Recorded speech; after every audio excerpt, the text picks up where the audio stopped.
নমস্কার। আপনারা যারা এখনো পর্যন্ত অন্নপূর্ণা যোজনার টাকা পাননি এবং ভাবছেন ক্লেম করবেন এবং দেখবেন যে ক্লেম করার ওখানে যে ডকুমেন্ট আপলোডের জায়গা রয়েছে সেখানে কি ডকুমেন্ট আপলোড করবেন আপনারা বুঝতে পারছেন না। অনেক জায়গায় শোনা যাচ্ছে যে সেখানে একটি সেলফ ডিক্লারেশন বা স্বঘোষণাপত্র আপলোড করতে বলা হচ্ছে। এবার সেই সেলফ ডিক্লারেশন বা স্বঘোষণাপত্র কি সেটা আজকে আপনাদের সামনে আমি সহজভাবে বোঝানোর চেষ্টা করব। তো কিভাবে এই স্বঘোষণাপত্র বা সেলফ ডিক্লারেশন আপনারা ফিল আপ করবেন, এটি কোথায় পাবেন এবং কিভাবে সেটি আপলোড করবেন সবকিছু জানিয়ে দেবো আজকের এই ভিডিওতে। তাই ভিডিওটি অবশ্যই শুরু থেকে শেষ অবধি দেখবেন। চ্যানেলে যদি নতুন হয়ে থাকেন তাহলে অবশ্যই চ্যানেলটিকে সাবস্ক্রাইব করে পাশে রাখা বেল আইকনটি প্রেস করে নোটিফিকেশন অন করে রাখবেন আর সবার সঙ্গে ভিডিওটি শেয়ার করে দেবেন। তো প্রথমে একদম বলে দিই যে আপনারা কারা ক্লেম করবেন আর কারা ক্লেম করবেন না।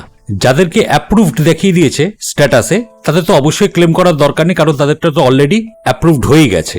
যাদের আন্ডার প্রসেস রয়েছে বা যাদের কোনো ব্যাংক সংক্রান্ত সমস্যা দেখাচ্ছে তারাও কেউ ক্লেম করবেন না। তাদেরটা কিন্তু ব্যাংকে গিয়ে আপনারা আপনাদের সমস্যাটা মিটিয়ে নেবেন এবং যাদের আন্ডার প্রসেস রয়েছে তাদের তো এখনো প্রসেসিং চলছে, তাদেরও ক্লেম করার কোনো দরকার নেই। যাদের ক্ষেত্রে ফর ফার্দার ভেরিফিকেশন দেখাচ্ছে শুধুমাত্র বা ফার্দার ভেরিফিকেশনের তলায় কোনো একটা কারণ দেখাচ্ছে, যেরকম ASDD বা more than 3 rooms in urban area বা যেরকম দেখাচ্ছে গভর্নমেন্ট এমপ্লয়ি বা বিভিন্ন ধরনের যেগুলো দেখাচ্ছে আপনাদের স্ট্যাটাসে, তারা কিন্তু একমাত্র ক্লেম করবেন। এবার আমি দেখিয়ে দিচ্ছি এই স্বঘোষণাপত্রটা আপনারা কিভাবে লিখবেন এবং সেটা কিভাবে ফিল আপ করবেন। তো অন স্ক্রিনে আপনারা যেটি দেখতে পাচ্ছেন এটি দেখাই যাচ্ছে এখানে সেলফ ডিক্লারেশন বা স্বঘোষণাপত্র। এটি আপনারা একটা সাদা কাগজে হাতেও লিখতে পারেন বা কম্পিউটারের মাধ্যম দিয়ে টাইপ করাতে পারেন এবং তারপর এটিকে ফিল আপ করে সেটিকে স্ক্যান করে তারপর আপনারা কিন্তু আপলোড করে দেবেন। যেখানে আপলোড ডকুমেন্ট আছে সেই জায়গাটায় আপলোড করে দেবেন এবং এর সঙ্গে আপনারা যে কোনো একটি কাগজ, যেরকম ধরুন ভোটার আইডি কার্ড বা ভোটার স্লিপ বা আধার কার্ড, এটার সঙ্গে যে কোনো একটি, অত কিছু লাগবে না কারণ ওখানে দেওয়া আছে যে 200 কেবির মধ্যে হতে হবে যেটি আপলোড করবেন। তখন কি করবেন, এটাকে আগে ফিল আপ করবেন, ফিল আপ করে এটিকে স্ক্যান করবেন এবং যে কোনো একটি আধার কার্ড বা ভোটার কার্ড যেটাই হোক না কেন সেটিকেও স্ক্যান করবেন এবং দুটিকে একসঙ্গে মার্চ করে নেবেন। মার্চ করে একটি পিডিএফ বানিয়ে নেবেন বা পিডিএফটি অবশ্যই সাইজ পিডিএফ বা জেপিজি যাই হোক না কেন সেটির সাইজ জানি অবশ্যই 200 কেবির মধ্যে হয়, 50 কেবির বেশি হতে হবে এবং 200 কেবির মধ্যে হতে হবে। এবার এখানে কি লিখবেন, প্রথমত এখানটায় লিখবেন মহাশয় আমি, এখানে অবশ্যই লিখবেন যিনি অন্নপূর্ণা যোজনার উপভোক্তা তার নাম কিন্তু এখানটায় লিখবেন। এবার এখানটায় তার যদি বিবাহিত হয়ে থাকেন তাহলে এখানে স্বামীর মাথায় টিক চিহ্ন দেবেন, না হলে এখানে পিতার মাথায় টিক চিহ্ন দেবেন, দিয়ে এখানটায় তার স্বামী বা পিতার নামটি লিখে দেবেন। এবার এখানে গ্রামটি লিখে দেবেন, সঙ্গে এখানে আপনার রাস্তার নাম দিয়ে কমা দিয়ে লিখতে পারেন, এখানে আপনার পোস্ট অফিস, এখানে থানা এবং এখানে কোন ওয়ার্ডের অন্তর্ভুক্ত সেই ওয়ার্ড নাম্বারটি লিখে দেবেন। আবার পঞ্চায়েত এরিয়ার ক্ষেত্রে আপনি এখানে পঞ্চায়েত যেরকম ভাবে হয় সেরকম ভাবে সেইটা লিখে দেবেন। এটা আপনারা নিজেরা ছাপিয়ে নেবেন হাতে লিখে, তারপর এটি করবেন। এখানে যেরকম আমাদের যে পৌরসভা, আমাদের সেই পৌরসভা এখান থেকে এটি দেওয়া হয়েছে একটা কপি, আমি সেটি আপনাদের সামনে তুলে ধরছি। বিভিন্ন পৌরসভায় বিভিন্ন রকমের কপি দেওয়া হচ্ছে, তো যে কোনো একটি আপনারা ব্যবহার করতে পারবেন, কোনো অসুবিধা নেই। এটাই যে করতে হবে তার কোনো কিন্তু মানে নেই। এবার এখান থেকে লেখা রয়েছে দেখুন আমার স্বামী পিতার কাজের পেশার বিবরণ। এবার দেখুন যদি আপনার বিবাহিত হয়ে থাকেন তাহলে এখানে আপনি স্বামীর মাথায় টিক চিহ্ন দেবেন, এখানে স্বামীর মাথায় টিক চিহ্ন দিয়ে দেবেন। যদি অবিবাহিত হয়ে থাকেন তাহলে পিতার মাথায় টিক চিহ্ন দিয়ে দেবেন। আর যদি স্বামী বা পিতা কেউ না থাকে, আপনি যদি নিজে কাজ করেন তাহলে এখানে আমার মাথায় টিক চিহ্নটা দিয়ে দেবেন। এবার প্রথমে এখানটা লিখতে হবে আপনার মাসিক আয়, আপনার মাসিক আয় কতবার, যদি স্বামী হয় তাহলে তার মাসিক আয় কত সেটা এখানটায় লিখে দেবেন। এবার গৃহের বিবরণ, যে আপনাদের গৃহে কিরকম দেখবেন, যদি লিখেন আপনারা 2 কামরা বিশিষ্ট ঘর বা 3 কামরা বিশিষ্ট ঘর যেটা সেটা আপনারা লিখে দেবেন এই জায়গাটায় গৃহের বিবরণ হিসাবে। আর যদি গৃহেতে না থাকেন, যদি থাকেন ভাড়া বাড়িতে, তাহলে বলে দেবেন আমরা ভাড়া বাড়িতে থাকি। জমির পরিমাণ, এখানে জমির পরিমাণ যদি আপনার নিজস্ব জমি থাকে তাহলে জমির পরিমাণ লিখবেন। এখানে আপনারা শতকে বা কাঠাতে বা যাতে হোক সেটাতে আপনারা লিখতে পারেন। এখানে কোনো কিছু উল্লেখ করেন যে ডেসিমেলেই আপনাকে লিখতে হবে। এখানে 3 শতক 4 শতক 5 শতক বা 1 কাঠা 2 কাঠা 3 কাঠা যার যেরকম হোক না কেন সেটা এখানটা লিখে দেবেন।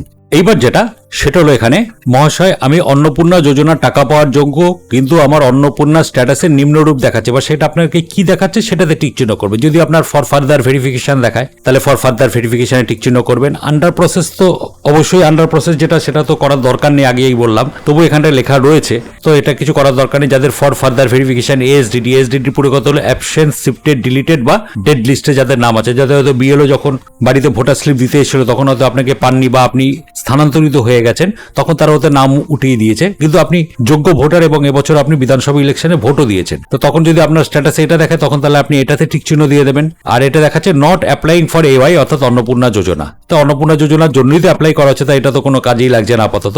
তা এবার এখান থেকে আপনারা দেখা যাচ্ছে, দেখুন, অতএব মহাশয়, আমি অন্নপূর্ণা যোজনা টাকা পাওয়ার যোগ্য। আমার নিকট আপনাদের বিনীত নিবেদন এই যে আমাকে অন্নপূর্ণা যোজনার অন্তর্গত সুবিধাটি প্রদান করলে উপকৃত হব। উপযুক্ত তথ্য আমার জ্ঞান ও বিশ্বাস মতে সত্য। এই জায়গাটায় আপনারা সাইনটা করে দেবেন, এই জায়গাটায় বিনীতর পাশে।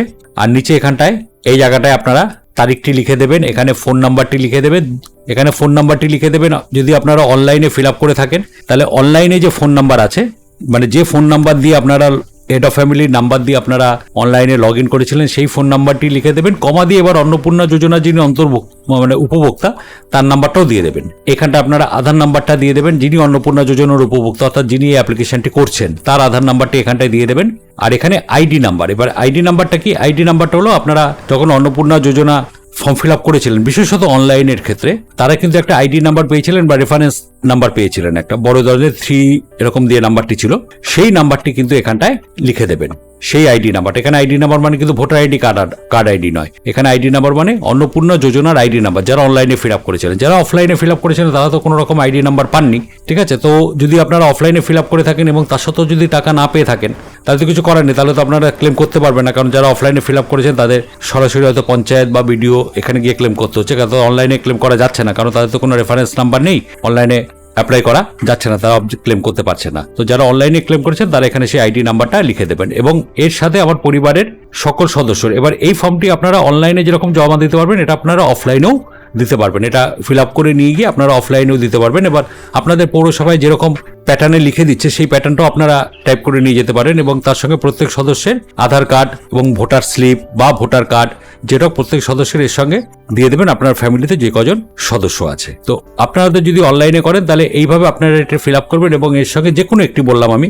সেটিকে একসঙ্গে অ্যাটাচ করে পিডিএফ বা জেপিজি আকারে, অবশ্যই 200 কেবির মধ্যে হতে হবে, সেটিকে মার্চ করে সেই জিনিসটিকে আপনারা অ্যাজ এ আপলোড ফাইল হিসাবে সেখানটা আপলোড করে দিতে পারবেন। আর রিমার্কসে কিন্তু অবশ্যই লিখে দেবেন আপনি কি কারণে পাচ্ছেন এবং সেই কারণটা কি, সেটা কিন্তু রিমার্কসে অবশ্যই লিখে দেবেন। অনেকেই কিন্তু এরকম রিমার্কসে কিছু না লিখে এবং কিছু আপলোড না করে জাস্ট সাবমিটে ক্লিক করে দিচ্ছে, সেটা কিন্তু অবশ্যই করবেন না। একদম সঠিক পন্থা অনুযায়ী সেইভাবে আপনারা প্রসেসটিকে দেখবেন।